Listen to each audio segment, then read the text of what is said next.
আমি রোহিণীকে ঠকাতে চাই না, সিরিয়াসলি। আর ওকে বিয়ে করলে আরো বেশি ঠকানো হবে ওকে, যেটা আমি করতে পারবো না। আমি ওই ধরনের মানুষ নই যার মনে এক আর মুখে আরেক, আর হতেও পারবো না কোনোদিনও। আমি তোমাকে ভালোবাসি, মনে মনে তোমাকে রেখে আমি রোহিণীর সাথে এই অ্যাক্টিংটা করে যেতে পারবো না, সেই ক্ষমতা আমার মধ্যে নেই। প্লিজ আমাকে ক্ষমা করো, তুমি ক্ষমা করে দাও প্লিজ। তার মানে এত বছর রোহিণীদের সাথে তুমি ভালোবাসার অভিনয় করে চলেছিলে?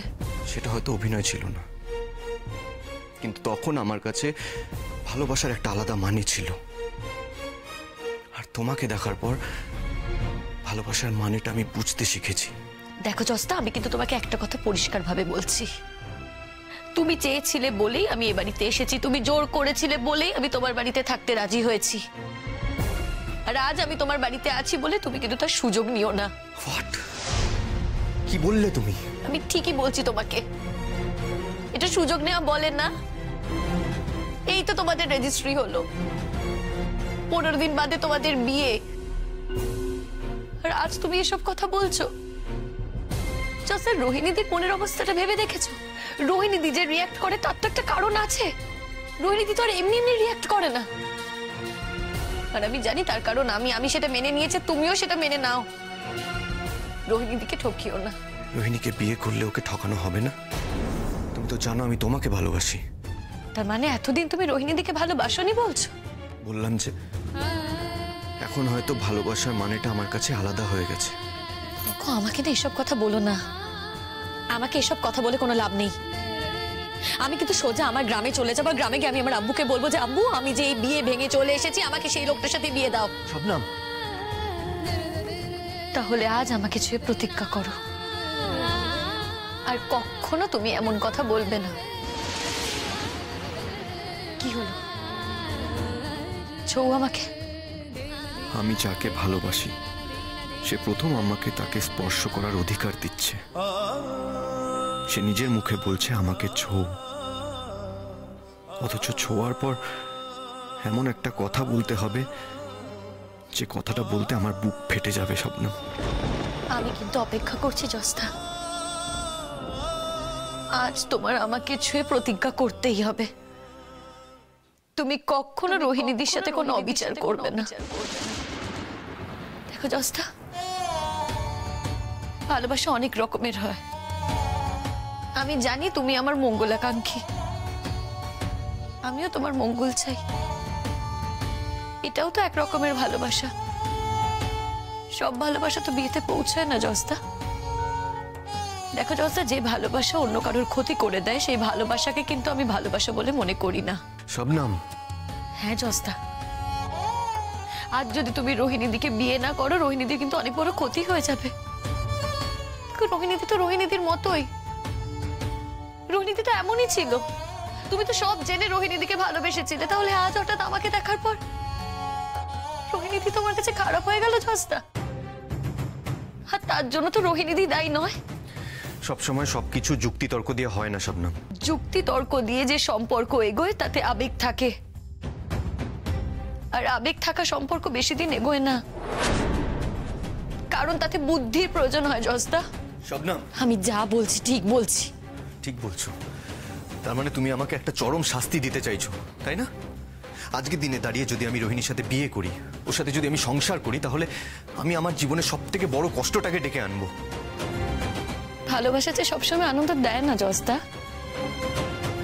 ভালোবাসায় কষ্টও থাকে। ভালোবাসায় কষ্ট না পেলে সে ভালোবাসা সম্পূর্ণ হয় না। তুমি আমাকে ভালোবাসো তো? বেশ, আমাকে যদি তুমি সত্যি ভালোবাসো তাহলে রোহিণীদিকে কখনো ঠকাতে পারবে না, রোহিণীদিকে কষ্ট দেবে না।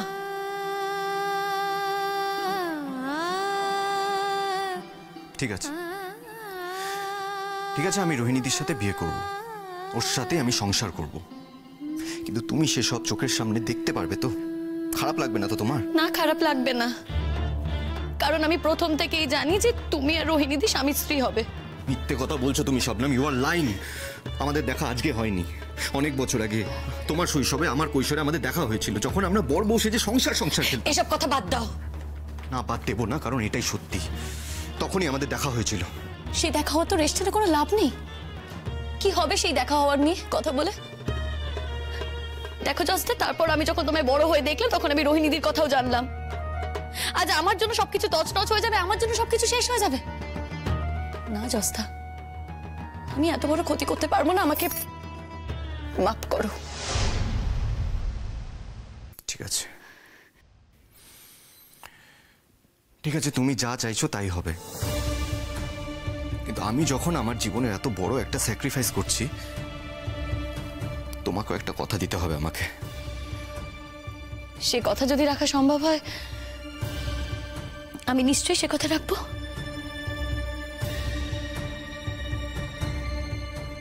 কথা দাও আমাকে, তুমি আমাকে কথা দাও শবনম, তুমি কখনো কখনো কোনোদিনও আমার থেকে দূরে থাকবে না। আমাকে ছুঁয়ে প্রতিজ্ঞা করো।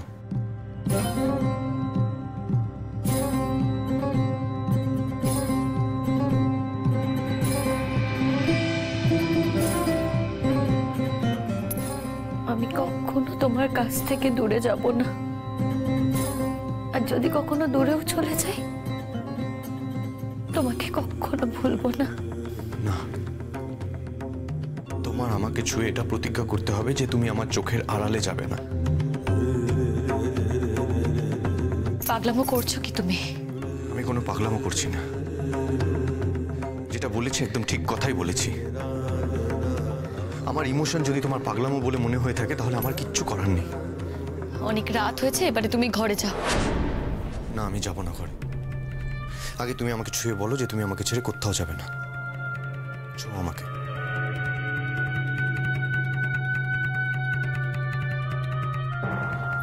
যশ,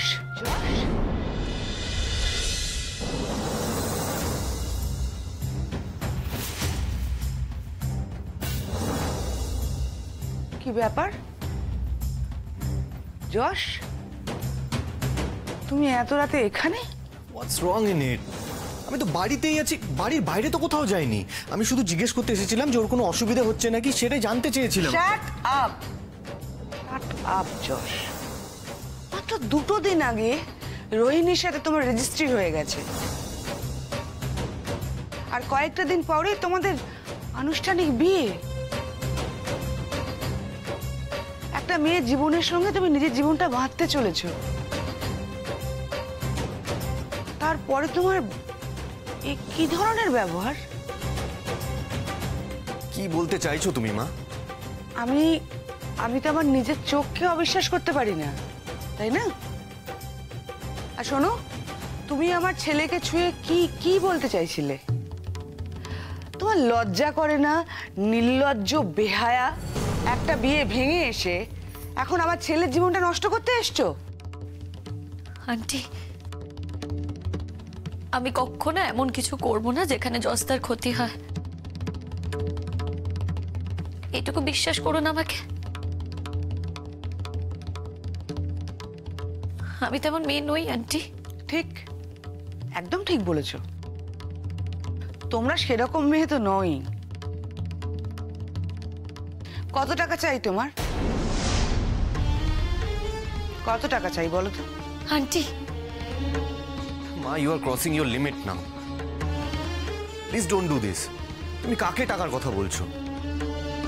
খবরদার, তুমি এর মধ্যে কথাই বলবে না, একটা কথাও বলবে না। কোন সাহসে এই মেয়েটা এখানে এসছে? কি করে তুমি নিয়ে এলে ওকে? কোন সাহসে মাঝরাতে দাঁড়িয়ে ও তোমার হাত ধরার চেষ্টা করছে? একটু বোঝাবে? ওর কোনো দোষ নেই এখানে মা। আমি ওকে বলেছিলাম আমার হাত ছুঁয়ে প্রতিজ্ঞা করতে। কি কি কিসের প্রতিজ্ঞা? সেটা তো তোমার জানার কথা নয় মা। অনেক অনেক দূরে গিয়ে গেছো তুমি। এখনো সাবধান করছি আমি তোমাকে। প্লিজ নিজেকে সামলাও, নিজেকে সামলাও। এবার চলো চলো নিজের ঘরে চলো, চলো চলো চলো। মা প্লিজ প্লিজ, আমাকে ধমকিও না এইভাবে প্লিজ। তুমি হয়তো এটা ভুলে যাচ্ছ মা যে তোমার ধমক খাওয়ার বয়স এখন আর আমার নেই। সে মনে তোমার তোমার এসব আচরণ দেখে না আমার মনে হচ্ছে আমি কাকে মানুষ করেছি। আমি রোহিণীকে বলেছিলাম গ্রামের মেয়েরা খুবই হার্মফুল হয়। ওরা আমার ছেলের মতো ছেলেকে দেখলে যেভাবে হোক পটিয়ে পাটিয়ে নিজের করে তুলতে চাইবেই। কি কথাটা মিলল তো? আন্টি, এই কথাটা কিন্তু আপনি ঠিক বলছেন না। গ্রামের মেয়েরা কিন্তু অত্যন্ত সহজ সরল হয়।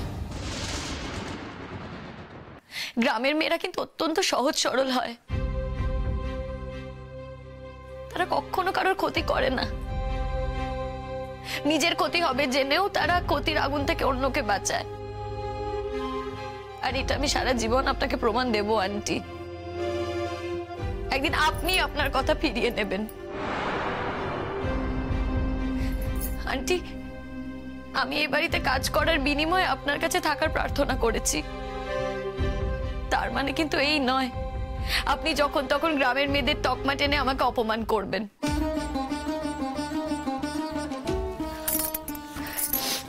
দেখুন আন্টি, আপনার আমাকে যা বলার আছে বলুন, কিন্তু গোটা পৃথিবীর গ্রামের মেয়েদের আপনি অপমান করতে পারেন না। আপনি তো কখনো গ্রামেই যাননি, তাহলে গ্রামের মানুষ কেমন হয় আপনি জানলেন কি করে? যে গ্রামের মেয়েরা ক্ষতিকারক হয় এটা আপনি বলেন কি করে? আন্টি, মন গড়া কথা বলে দয়া করে আপনি নিজেকে আমার কাছে ছোট করবেন না। আপনি জসদার মা, আমি আপনাকে সম্মান করি। আমি কখনো কারোর ক্ষতি করব না আন্টি, আমাকে একটু বিশ্বাস করুন। আমি রোহিণীদের কোনো ক্ষতি করব না, আপনারও ক্ষতি করব না। আর জসদার ক্ষতি হয় এমন কোনো কাজ আমি কোনোদিনও করব না, কারণ জসদার ক্ষতি আমি মেনে নিতে পারবো না আন্টি, মেনে নিতে পারবো না। শোনো, হ্যাঁ, শুনে শপথ করো আমাকে। মা শুনে শপথ করো। মা কি করছো? মা ডোন্ট ডু দিস প্লিজ। মা ওকে ঘুমোতে দাও, ঘরে চলো মা, প্লিজ চলো। হাতটা ছাড়ো, হাত ছাড়ো প্লিজ। প্রমিস করো তুমি যশের আর রোহিণীর মধ্যে কোনো দিন ঢুকবে না। ওদের সম্পর্ক নষ্ট হওয়ার কারণ তুমি হবে না। প্রমিস করো, প্রমিস করো। আন্টি, আমি আপনাকে কটা দিনই বা চিনি। আপনার সাথে তো আমার কোনো সম্পর্কই তৈরি হয়নি, তাই আপনাকে ছুঁয়ে প্রমিস করলে সে প্রমিস যে আমি রাখবো তা তো হতে পারে না। আমি তো সেই প্রমিস ভেঙেও দিতে পারি, কিন্তু আমি যদি জশদাকে ছুঁয়ে কোনো কথা বলি সেই কথা আমি রাখবো, কারণ জশদাকে ছুঁয়ে আমি কোনোদিনও মিথ্যে কথা বলতে পারবো না। তাই আমি জশদাকে ছুঁয়েই শপথ করছি, আমার কারণে জশদা আর রোহিণীদের মধ্যে কখনো কোনো ভাঙন ধরবে না।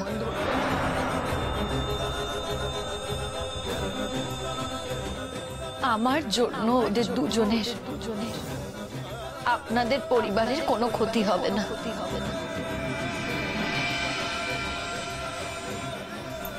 দরকার হলে নিজের প্রাণের বিনিময়ে আপনাদের পরিবারকে আমি বাঁচাবো আন্টি, একটু বিশ্বাস করুন আমায়। বিশ্বাস করুন আন্টি।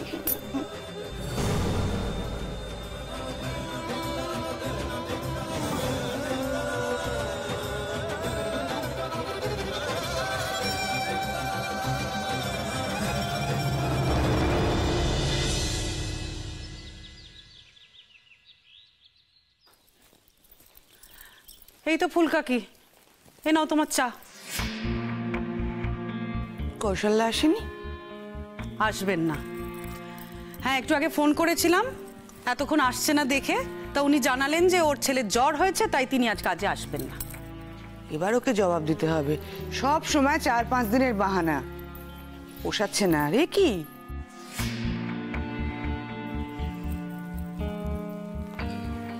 এই যে তুমি তুমি কি খাও, মানে চা না কফি? আমি চা কফি কিছু খাই না বৌদি। সে কি সকালবেলায় বাসি মুখে কিছু না খেলে চলবে?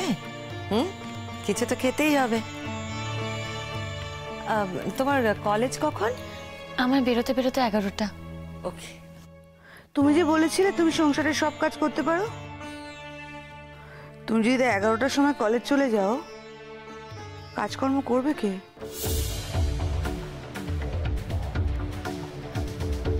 আপনি আমাকে বলে দিন না আন্টি কি কি করতে হবে, যা যা বলবেন আমি সব কাজ করে দেব। কৌশল্যা আসেনি, বাড়ি ঘর সব পরিষ্কার পরিচ্ছন্ন করতে হবে, মানে সবই করতে হবে। হ্যাঁ আমি এক্ষুনি করে দিচ্ছি, ঘর বাড়ি সব সাফ করে দিচ্ছি। এই তো দুম করে বলে দিলে তুমি নাকি সব করে দিচ্ছ। বালতি, মানে কোন বালতিতে জল নেবে, ঝাঁটা কোথায়, তুমি তো কিছুই জানো না ভাই। আমাকে একটা দিন বলে দিন বৌদি, এরপর থেকে আর কখনো বলতে হবে না। রোজ সকালে উঠে আমি ঘর বাড়ি সবকিছু সাফ করে রাখবো। শোনো, কৌশল্যাকে আমরা ছাড়িয়ে দেব। তোমার এখানে থাকা খাওয়া এইসব বাবদ আমরা তো তোমার থেকে টাকা নেব না, মানে তোমার কাছে তো টাকা নেইও। আমার ছেলের মতো আমরা সবাই তো বোকা নই, আর আমাদের খাওয়া দাওয়াই আলাদা। কেন ইনভেস্ট করব তোমার পেছনে, কেন বলো তো? আমি তো কালই বলেছিলাম আপনাকে আন্টি, বাড়ির যা যা কাজ আছে আমাকে বলে দিন, আমি সব করে দেব। শুধু আমাকে কলেজটুকু করতে দেবেন, বাকি পড়াশোনা আমি না হয় রাত জেগে করবো। ওইসব পড়ার গল্প টল্প আমার কাছে করো না। আমরা কেউ তোমাকে না যেচে পড়ে নিয়ে আসিনি, আর আমার ছেলেও না। হ্যাঁ, তোমরা ছল চাতুরি করে ওকে ডেকেছিলে, তাইও তো। আমি কিন্তু জজদাকে ডাকিনি আন্টি, রঞ্জা পিসি জজদাকে ডেকেছিল। আমার বিপদ হবে সেই ভেবে ভয় পেয়েই তো জজদাকে ফোন করে ডেকেছিল রঞ্জা পিসি। তোমার বিপদ দেখে ঠিক থাকতে পারলো না বলে আমাদের যশকে একবারে এইরকম ভাবে ফাঁসিয়ে দেবে, এটাও তো হতে পারে না বলো? দেখলে তো কাল রোহিণী এই বাড়ি থেকে কিভাবে বেরিয়ে গেল, কাঁদতে কাঁদতে মেয়েটা বেরিয়ে গেছে। যাই হোক, তুমি যখন এখানে এসেই পড়েছো, আর যশ যখন তোমাকে এখানে নিয়ে এসেছে, তখন তো চট করে অন্য কোথাও তোমাকে পাঠাবে বলে মনেও হচ্ছে না। ঠিক আছে, তবে তুমি আবার নিজেও প্রমাণ করার চেষ্টা করো যে রোহিণী যা ভাবছে তা নয়। দেখো, তুমি ডাক্তারি পড়ো আর যাই পড়ো, নিজের জায়গাটা কখনো ভুলে যেও না, কেমন? আমি নিজের জায়গা ভুলে যাইনি বৌদি, আর কখনো ভুলে যাব না। কথায় কথায় সময় নষ্ট হচ্ছে, কাজগুলো কখন করবে? সঙ্গীতা, ওকে কোথায় ঘর মোছার বালতি আছে, ঝাঁটা আছে, এগুলো একটু দেখিয়ে দাও না প্লিজ। বলছিলাম যে দিদিভাই। কি বলছো বলো? বলছি যে ও কি ঘর বাড়ি ঝাড়পোছ করতে পারবে? পারবো ছোট আন্টি, কেন পারবো না? আমি তো আমার বাড়িতে গোবর দিয়ে ঘরও লেপতাম। এই শোনো, তুমি বাড়ি থেকে করতে পারতে চারতে আমাকে শোনাতে হবে না। এই ওকে ঝাঁটা বালতি সব দেখাও তো, এখানে কি করতে পারো সেটা দেখাও।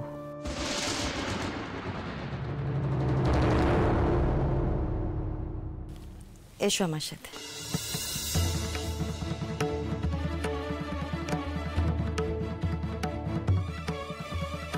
ফুলকা কি বলছিলাম, যশ তো এক্ষুনি ঘুম থেকে উঠবে, আর ওঠার পরে যদি আবার ওকে দেখে এই ঘর ফর পরিষ্কার করতে, ঝাঁট দিচ্ছে, তাহলে আবার সেটা নিয়ে অশান্তি করবে না তো? মহুয়া, অশান্তি করলেই হলো? ও তো নিজেই বলেছে ও সব কাজ করতে পারে। এ বাড়িতে থাকার মজা একটু টের পা। ওর জন্যে আমার ছেলের বউ চোখের জল ফেলবে, সেটা আমি দেখবো?